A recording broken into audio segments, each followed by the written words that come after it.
ಮುಡಾ ಭ್ರಷ್ಟಾಚಾರದ ಬುಡಕ್ಕೆ ಇಡಿ ಅಧಿಕಾರಿಗಳು ಕೈ ಹಾಕಿದ್ದಾರೆ. ಒಂದಲ್ಲ ಎರಡಲ್ಲ ಬರೋಬ್ಬರಿ 9 ವರ್ಷಗಳಿಂದ ನಡೆದಂತ ಭ್ರಷ್ಟಾಚಾರ ಇದು. ಮುಖ್ಯಮಂತ್ರಿಗಳ ಪತ್ನಿಯ ಹೆಸರಲ್ಲಿ 14 ಸೈಟ್ ಏನು ಬಂತು. ಬರೀ ಆ ಪ್ರಕರಣ ಮಾತ್ರ ಅಲ್ಲ, ಇಡೀ ಮುಡಾದಲ್ಲಿ ನಡೆದಂತಹ ಭ್ರಷ್ಟಾಚಾರ ಎಂತದ್ದು ಅಂತ ಎಳೆಯಾಗಿ ಹೊರ ಬರ್ತಾ ಇದೆ. 9 ವರ್ಷಗಳಿಂದ ನಡೆದಂತ ಭ್ರಷ್ಟಾಚಾರ 2016ರಿಂದಲೇ 50-50 ಹೆಸರಲ್ಲಿ ಅಕ್ರಮ ಸೈಟ್ಗಳ ಹಂಚಿಕೆ ಆಗಿದೆ. ಸಿದ್ದರಾಮಯ್ಯನವರು ಮೊದಲ ಅವಧಿಯಲ್ಲಿ ಸಿಎಂ ಆಗಿದ್ದಂತ ಸಂದರ್ಭದಲ್ಲೇ ಈ 50-50 ಅನುಪಾತದಲ್ಲಿ ಸೈಟ್ಗಳ ಹಂಚಿಕೆ ಅಕ್ರಮ ನಡೆದಿದೆ. ಇಡಿ ತನಿಖೆಯಲ್ಲಿ ದಿನೇಶ್ ಕುಮಾರ್ ಮಾಡಿದಂತ ಅಕ್ರಮ ಏನು ಅನ್ನೋದು ಬಯಲಾಗಿದೆ. 50-50 ಅನುಪಾತದಲ್ಲಿ 812 ಸೈಟ್ ಅನ್ನ ಆಗ ಆಯುಕ್ತರಾಗಿದ್ದಂತಹ ದಿನೇಶ್ ಕುಮಾರ್ ಹಂಚಿಕೆ ಮಾಡಿದ್ರು. ದಿನೇಶ್ ಅವಧಿಯಲ್ಲಿ ಅತಿ ಹೆಚ್ಚು 50-50 ಸೈಟ್ಗಳ ಹಂಚಿಕೆ ಆಗಿದೆ. 2022ರಲ್ಲಿ ಮುಡಾಗೆ ಆಯುಕ್ತರಾಗಿದ್ರು ದಿನೇಶ್ ಕುಮಾರ್. 550 ದಿನದ ಆಡಳಿತ ಅವರದು. ಈ 550 ದಿನದ ಆಡಳಿತದಲ್ಲಿ 812 ಸೈಟ್ಗಳನ್ನ ಹಂಚಿಕೆ ಮಾಡಿದ್ದಾರೆ.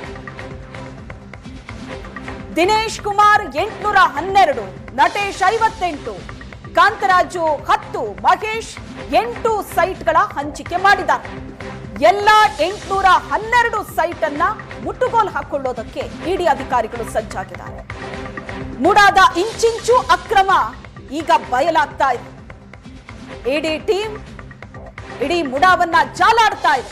ಯಾರ್ಯಾರ ಅವಧಿಯಲ್ಲಿ ಏನೇನು ಅಕ್ರಮಗಳಾಯ್ತು ಅಂತ 812 ನಂಬರ್ಸ್ ಸಿಗ್ತಾ ಇದೆ. ಆ ಎಲ್ಲ ಸೈಟ್ಗಳನ್ನ ಮುಟ್ಟುಗೋಲು ಹಾಕೊಳ್ಳೋದಕ್ಕೆ ಈಗ ಇಡಿ ಅಧಿಕಾರಿಗಳು ಸಿದ್ಧತೆ ನಡೆಸಿದ್ದಾರೆ. ಯಾವ ವರ್ಷದಲ್ಲಿ ಎಷ್ಟು ಸೈಟ್ಗಳ ಹಾಗಾದ್ರೆ ಹಂಚಿಕೆ ಆಗಿದೆ, ಯಾವ ವರ್ಷದಲ್ಲಿ ಏನೇನು ಆಯ್ತು ಅಂತ ಸ್ಕ್ರೀನ್ ಮೇಲೆ ನೋಡ್ತಾ ಇದ್ದೀರಿ ಡೀಟೇಲ್ ಆಗಿ. 812 ಸೈಟು ಅಕ್ರಮವಾಗಿ ಹಂಚಿಕೆ ಆಗಿದೆ 9 ವರ್ಷಗಳಲ್ಲಿ. 50-50 ಹೆಸರಲ್ಲಿ ಮುಡಾದಲ್ಲಿ ನಡೆದಂತ ಬ್ರಹ್ಮಾಂಡ ಭ್ರಷ್ಟಾಚಾರ ಇದೀಗ ಇಡಿ ಬಯಲಿಗೆಳಿತಾ ಇದೆ. ಒಂದಲ್ಲ ಎರಡಲ್ಲ 9 ವರ್ಷಗಳಿಂದ ನಡೆದಂತ ಭ್ರಷ್ಟಾಚಾರ ಇದು. 2016ರಿಂದಲೇ 50-50 ಹೆಸರಲ್ಲಿ ಈ ತರ ಅಕ್ರಮವಾಗಿ ಸೈಟ್ಗಳ ಹಂಚಿಕೆ ಮಾಡಿದ್ದಾರೆ. ಯಾರಿಗೂ ಗೊತ್ತೇ ಆಗಲ್ಲ ಅನ್ನೋ ತರ ಸೈಟ್ಗಳ ಹಂಚಿಕೆ ನಡೆದು ಹೋಗಿದೆ.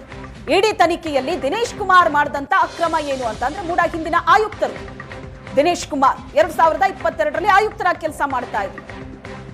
ಆಗ ನಡೆದಂತ ಅಕ್ರಮ ಇದು. 550 ದಿನ ಇವರು ಆಡಳಿತ ಮಾಡಿದ್ದು 812 ಸೈಟ್ ಅನ್ನ ಹಂಚಿದ್ದಾರೆ. ಈಗ ಆ ಎಲ್ಲ 812 ಸೈಟ್ಗಳನ್ನ ಮುಟ್ಟುಗೋಲು ಹಾಕೊಳ್ಳೋದಕ್ಕೆ ಇಡಿ ರೆಡಿ ಆಗಿದೆ.